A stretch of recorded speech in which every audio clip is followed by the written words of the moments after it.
Assalamualaikum warahmatullahi wabarakatuh. Pada kesempatan ini saya Rahayu Anggreni, dosen Prodi D4 Analis Kesehatan, Fakultas Kesehatan Universitas Nahdlatul Ulama Surabaya.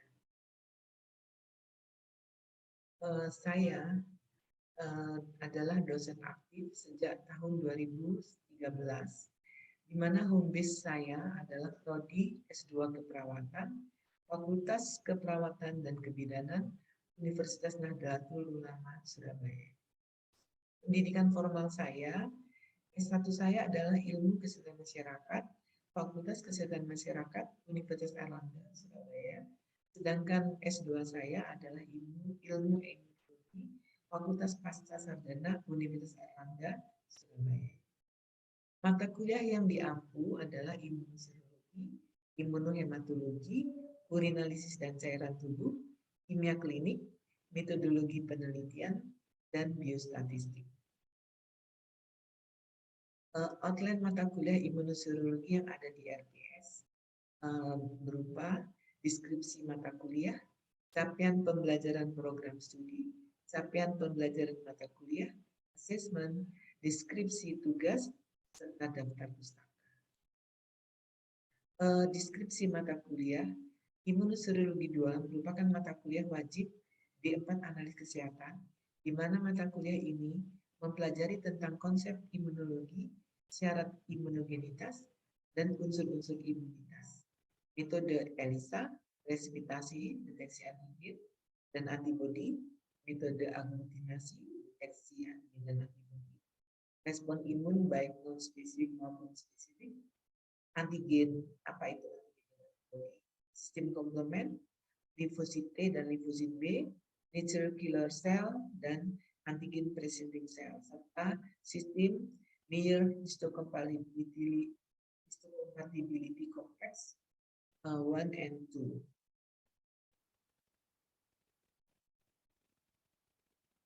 Capaian pembelajaran program studi diharapkan ahli teknologi laboratorium medik mampu melakukan pemeriksaan imunoserologi dan mampu mengambil keputusan hasil uji untuk diserahkan kepada dokter yang memesan. Capaian pembelajaran mata kuliah.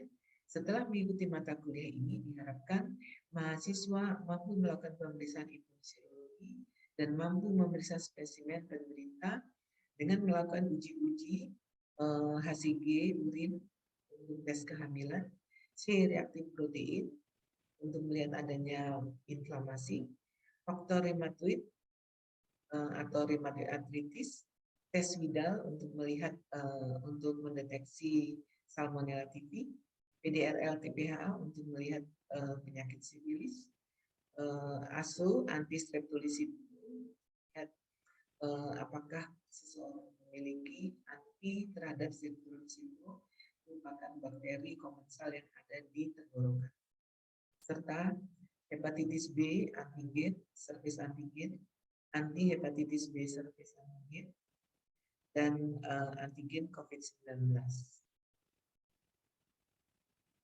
Asesmennya pada ujian tengah semester itu sebesar 15%, laporan praktikum sebesar 25%, ujian akhir semester sebesar 15%, ujian akhir praktikum 25%, presensi 5%, soft skill 5%, tugas 5%, serta pretest 5%. Deskripsi tugas selama perkuliahan untuk meningkatkan pengetahuan dasar serta meningkatkan wawasan pemeriksaan imunoserologi 2, mahasiswa diberikan 2 tugas. Yang pertama, tugas presentasi teori disiapkan di awal kuliah dan presentasi saat kuliah. Tugas presentasi dan laporan praktikum disiapkan di awal praktikum dan dipresentasikan di awal praktikum. Dan laporan dikumpulkan di akhir praktikum. Sedangkan daftar pustaka yang digunakan adalah karangan dari Depkes ya, judulnya Imunoserologi, yang disusun oleh Nina Mariana serta Retno Martini Diasi. Yang kedua adalah Ames dan Abdul basic immunology and disorder of immune system. Sedangkan Brata Wijaya tentang imunologi dasar, Siti Budina Kresno tentang diagnosis and prosedur laboratorium, dan House Olson tentang imunologi dan serologi klinis modern, Clay Fan tentang imunologi at a glance, dan Ivan Roy tentang imunologi. Materi pembelajaran yang akan diberikan selama 1 semester pada tatap muka pertama itu dijelaskan tentang konsep imunologi, yang kedua syarat imunogenitas, yang ketiga unsur-unsur imunitas, dilanjutkan dengan metode ELISA, metode transmitasi, metode aglutinasi deteksi antigen, metode aglutinasi deteksi antibodi, respon imun non-spesifik, respon imun spesifik, apa yang dimaksud dengan antigen dan antibodi, apa yang dimaksud dengan sistem komponen, apa itu limfosit B dan limfosit T, natural killer cell dan antigen presenting cell, serta sistem MHC1 dan 2. Sedangkan materi pembelajaran praktikum diajarkan tentang apa yang dimaksud dengan metode ELISA, apa yang dimaksud dengan metode presibitasi radial immunodiffusion dan double immunodiffusion yang biasanya dikenal afterloading, metode aglutinasi hasil urin untuk kehamilan, metode aglutinasi C reaktif protein, ini juga ditujukan untuk melihat penyakit infeksi, metode aglutinasi faktor rematoid untuk melihat penyakit autoimun, metode aglutinasi tes untuk melihat penyakit tipes demam tifoid, metode flokulasi VDR dan RPR untuk melihat deteksi penyakit sifilis, metode aglutinasi PPHA juga untuk melihat mendeteksi penyakit sifilis, metode aglutinasi anti streptolisin untuk melihat adanya antibodi yang disebabkan oleh bakteri komersial yang ada di mukosa, metode kromatografi hepatitis B surface antigen, metode kromatografi anti HBs, metode kromatografi swab antigen COVID-19, dan metode kromatografi mendeteksi antibodi dari COVID-19. Jadi sistem materi pembelajarannya biasanya kita melakukan delivery, kemudian melakukan interaksi antara dosen dan mahasiswa. Dari sini kita bisa menilai apakah mahasiswa memahami, mengerti. Sedangkan pelaksanaan presensi pada saat praktikum dan teori biasanya kita menggunakan aplikasi eSorogan. ESorogan ini khusus di UNUSA. Di sini dengan aplikasi eSorogan ini bisa untuk membuka link Vicon. Vicon itu namanya memulai konferensi. Jadi memulai perkuliahan teori dan praktikum secara online.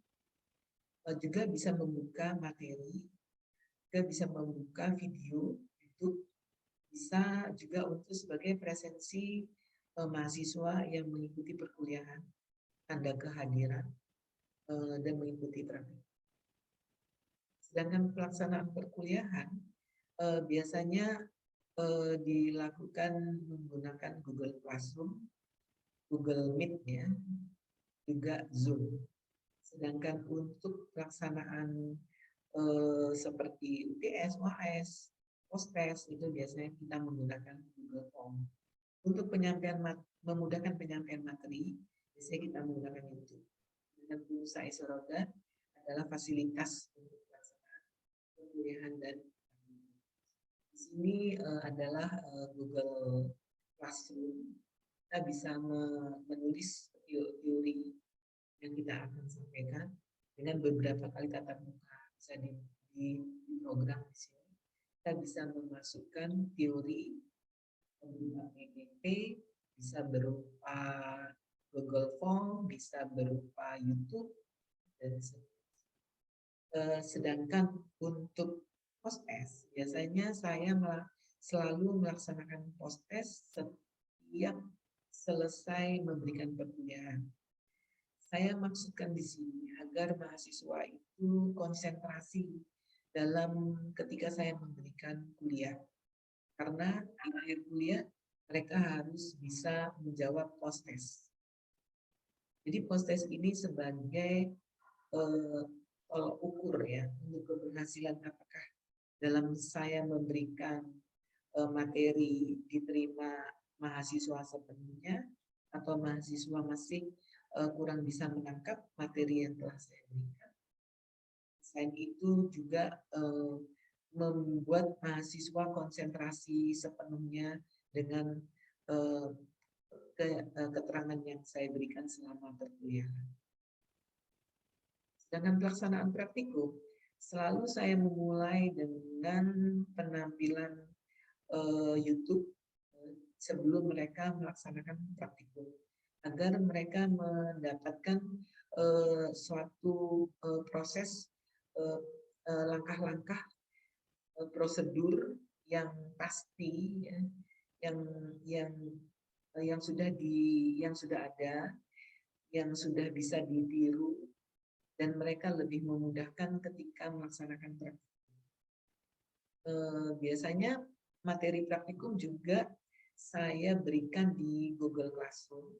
Di sini bisa berupa modul praktikum, bisa berupa YouTube, bisa berupa tutorial tentang praktikum, cara kerja, prosedur, interpretasi. Di samping itu mereka juga harus membuat laporan praktikum, karena di sini saya bisa menilai apakah mereka bisa menyusun maksud daripada praktikum yang akan dikerjakan. Sedangkan pelaksanaan UTS, UAS, dan POSTES ini biasanya menggunakan Google Formulir. Dengan mudah saya memberikan sebentuk soal pilihan ganda sehingga memudahkan saya untuk memberikan penilaian. Selain itu, bila remedi biasanya saya memberikan berupa esai, dan mereka bisa menjelaskan tentang prosedur praktikum mulai dari awal sampai didapatkannya hasil uji. Pelaksanaan perkuliahan seperti yang saya laksanakan, seperti yang ada pada ini adalah Google Meet yang biasanya direkam dan kemudian akan saya serahkan kepada mahasiswa agar mereka bisa mengulang kembali, memutar kembali perkuliahan yang dilakukan, dan mereka bisa mengetahui pertanyaan dan jawaban yang terjadi ketika perkuliahan berlangsung. Oke, mari kita berdoa menurut keyakinan kita masing-masing. Berdoa dimulai.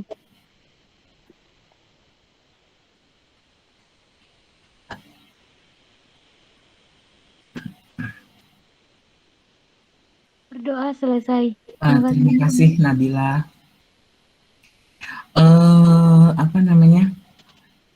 Sebaiknya kita nonton video biar lebih mudah mengerti tentang apa itu ELISA, direct, indirect, kompetitif, sandwich ya. Coba saya lihat. If you wear glasses or contacts, you must see this. An award-winning doctor reveals an astonishing. The enzyme-linked immunosorbent assay, or ELISA, is an Hello, today we are going to discuss about competitive ELISA.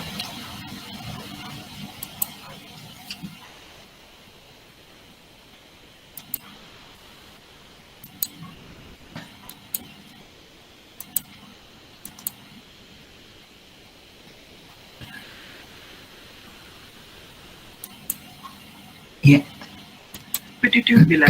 Jadi ini tentang kompetitif ELISA ya. Kompetitif ELISA yang bisa deteksi antigen, bisa deteksi antibodi. Ya.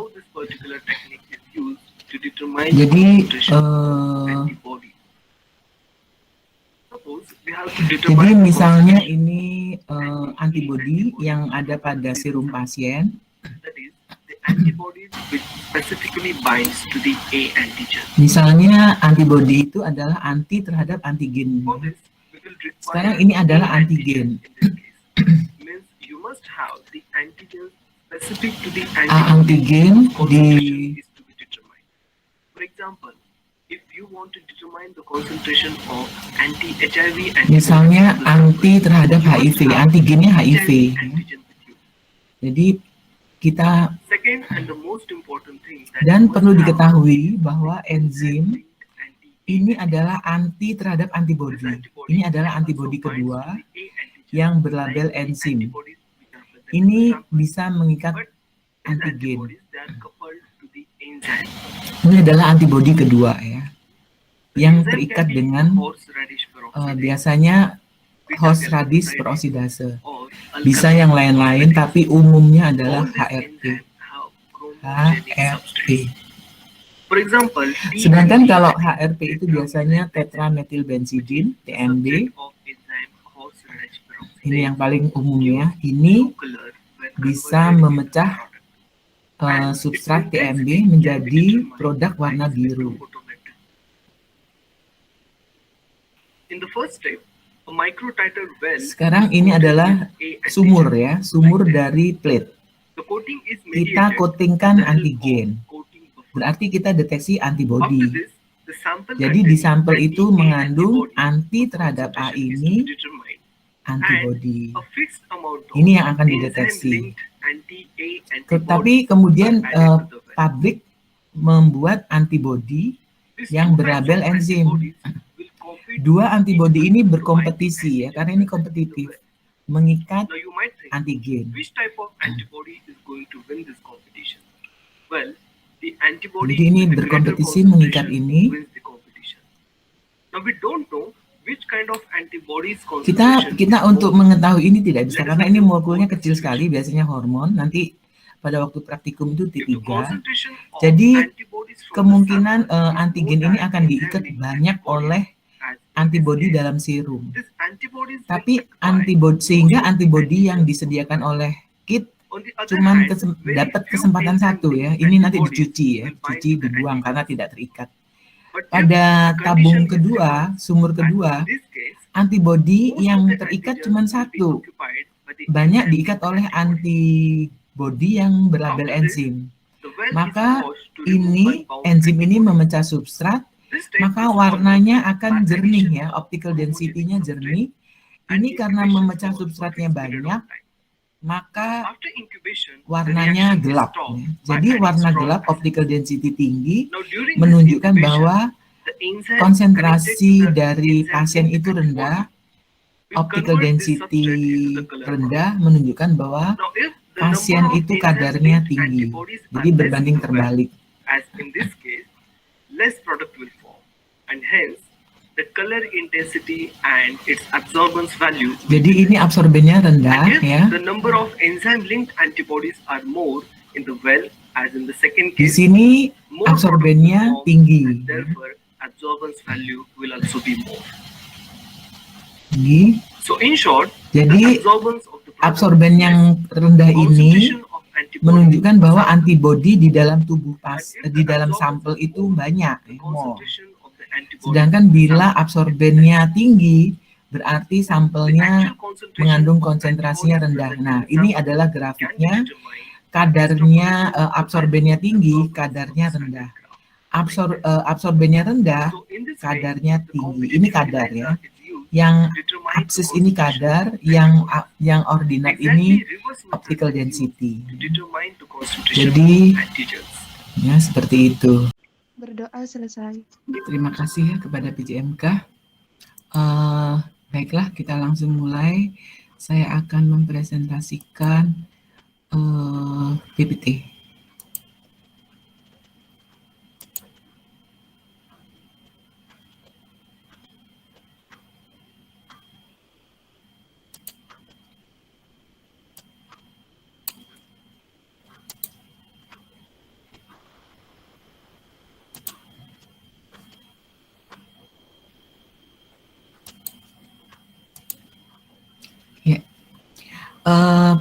pertemuan kedua ini tentang teknik ELISA ya. Teknik ELISA ini mengilhami teknik-teknik yang lain ya, karena teknik ELISA ini awalnya diilhami oleh radioimmunoassay RIA ya.